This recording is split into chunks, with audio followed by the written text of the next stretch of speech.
Hello and welcome to this special edition of the Top Story. I'm Lai Ming. Our coverage today focuses on tension in the Middle East after the United States attacked 3 nuclear sites in Iran.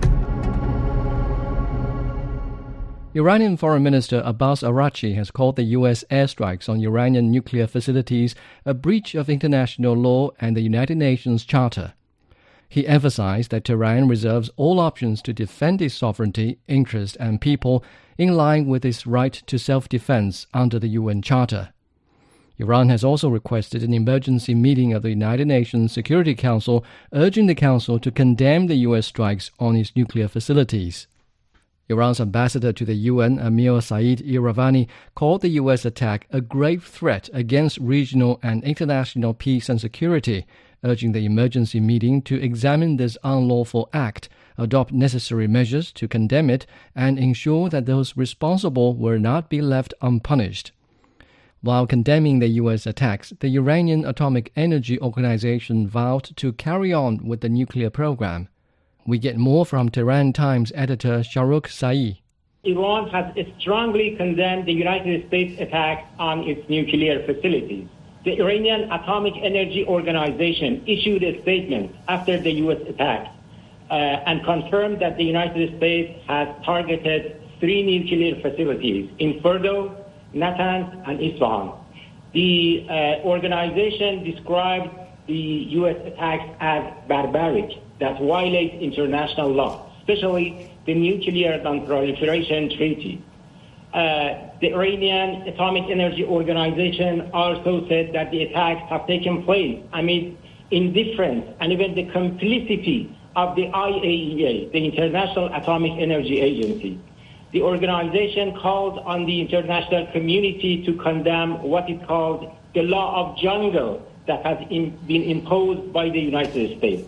It also stressed that Israel and U.S. attacks on Iran's nuclear facilities cannot prevent Iran from pressing ahead with its peaceful nuclear program.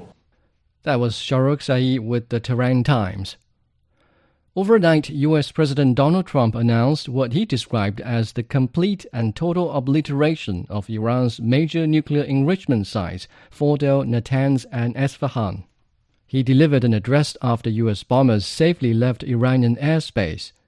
The U.S. president said Iran must now agree to end this war and threatened to go after other targets if it doesn't. The U.S. military carried out massive precision strikes on the 3 key nuclear facilities in the Iranian regime, Fordow, Natanz, and Isfahan. Everybody heard those names for years as they built this horribly destructive enterprise. Our objective was the destruction of Iran's nuclear enrichment capacity and a stop to the nuclear threat posed by the world's #1 state sponsor of terror. Tonight I can report to the world that the strikes were a spectacular military success. Iran's key nuclear enrichment facilities have been completely and totally obliterated. Iran, the bully of the Middle East, must now make peace. If they do not, future attacks will be far greater and a lot easier. For 40 years, Iran has been saying death to America, death to Israel. They have been killing our people, blowing off their arms, blowing off their legs with roadside bombs. That was their specialty. We lost over 1,000 people, and hundreds of thousands throughout the Middle East and around the world have died as a direct result of their hate. In particular, so many were killed by their general, Qasem Soleimani. I decided a long time ago that I would not let this happen. It will not continue. I want to thank and congratulate Prime Minister Bibi Netanyahu.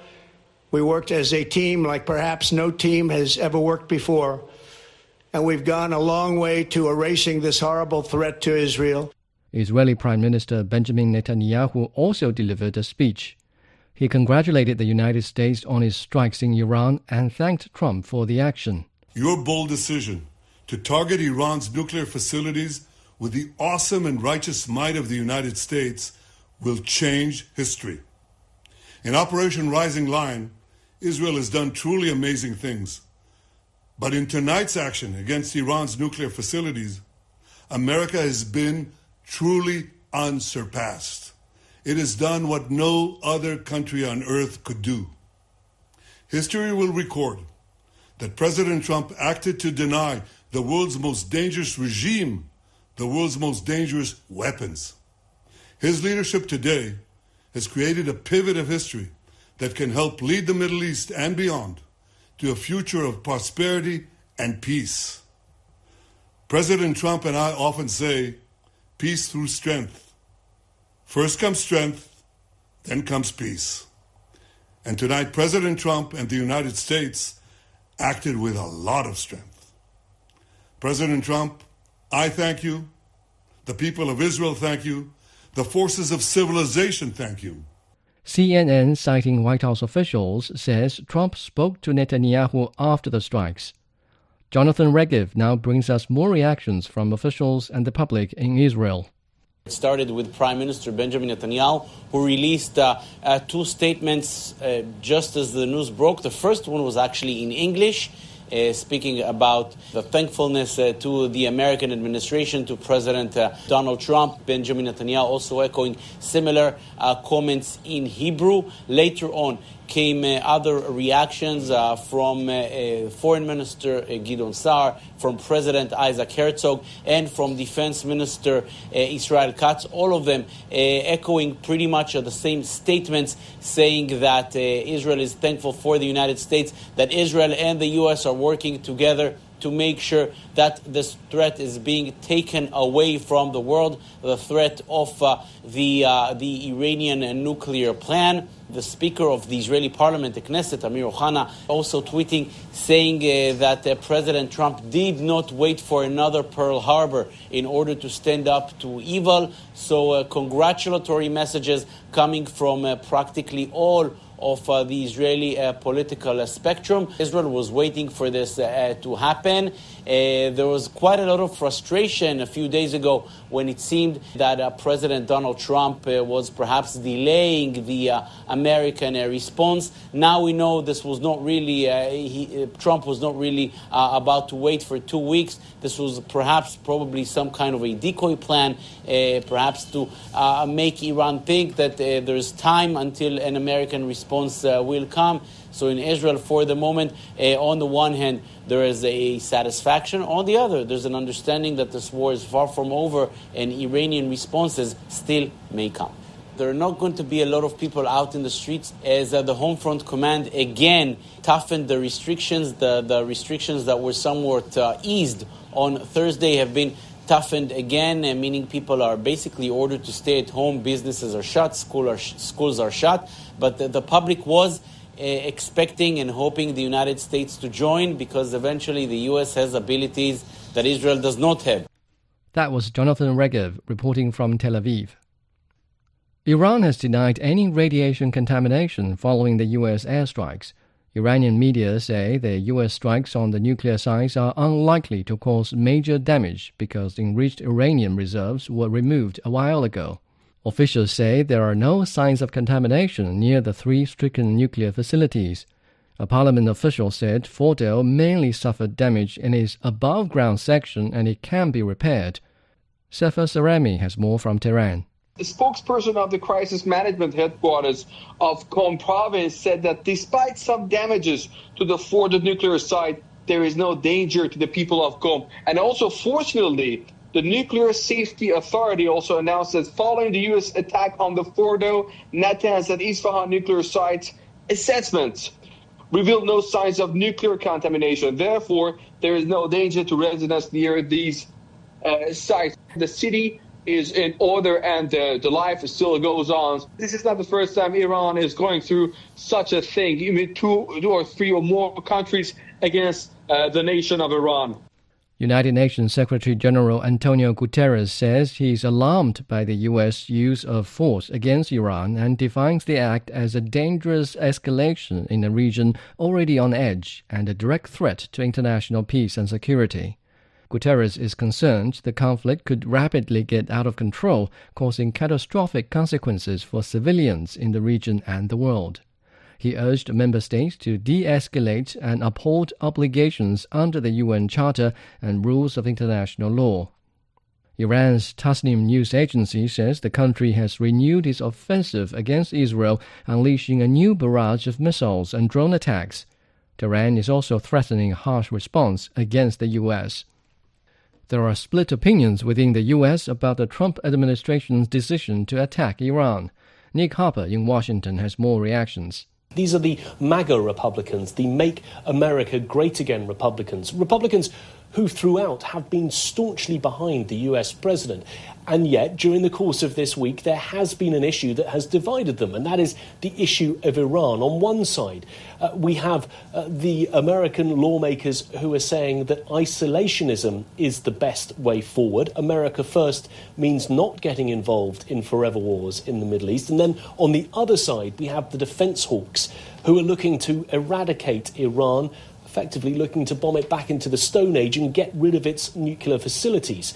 And there has been very divergent opinions, even within the Republican Party. We saw an effort this week for a bipartisan bill put together by both Democrats and Republicans, essentially to try and limit the power of the president and get him to seek congressional approval for any attacks on Iran. Just to read a couple of the statements that have been put out since the US attack, we have heard from the Senate Majority Leader, John Thune, a staunch supporter of Donald Trump, saying, "I stand with President Trump." Lindsey Graham, also a strong ally, saying, "Good, this was the right call.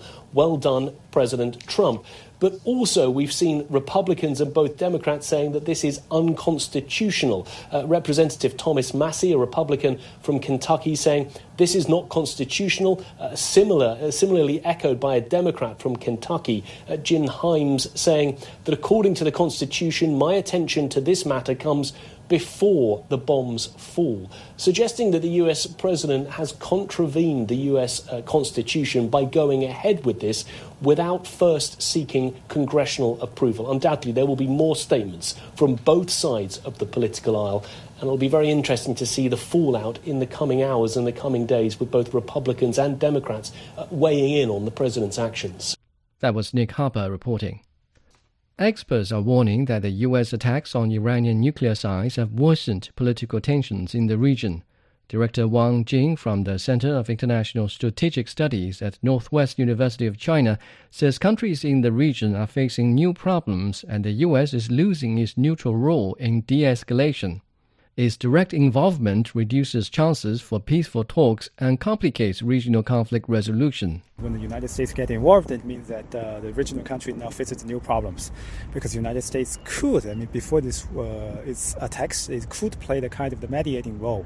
It can send signals to Iran by its messengers and envoys, and also that the United States could organize and help to try to bring the different participators together to discuss what should be done to pacify the tension. But now the United States become the war participator, and that means that the United States could not be able to discuss very properly into this regional affairs. And also we know that the United States and other regional countries, they hope that the war could be pacified. But now the United States directly involved, it means that the hopes and chances decreased for the possibilities of the reducing tension here. Wang Jing also says Iran is likely to respond cautiously, and Iranian retaliation may escalate tensions and strain relations with Arab neighbors. Iran can do two things. On the one hand, Iran can directly attack the United States bases and targets in the Middle East, particularly around Iran. Near, for example, in Saudi Arabia, in Qatar, in Kuwait, in the Emirates, there were a lot of military bases of the United States. Iran can use their drones and missiles to target them directly. And then on the other hand, Iran can mobilize its allies, such as Hezbollah in Lebanon, the Houthi in Yemen, the Hashd al-Sha'abi in Iraq, to attack the different targets in Iraq and in Yemen, in and in Lebanon or neighboring countries to show that Iran's very strong regional influence. But no matter what kind of the actions Iran will take, it means that the tension will be further escalated, and the relations, very importantly, that the relations between Iran and the neighboring Arab states will face new challenges. So that's why I don't think Iran will react very quickly, and Iran has to take it very carefully, take into the consideration. That was Professor Wang Jing on the implications of U.S. involvement in the conflict in the Middle East. To help us understand the latest development and what it means for the U.S., Iran, and Israel, we also spoke with Director Zhao Hai at International Political Studies, National Institute for Global Strategy.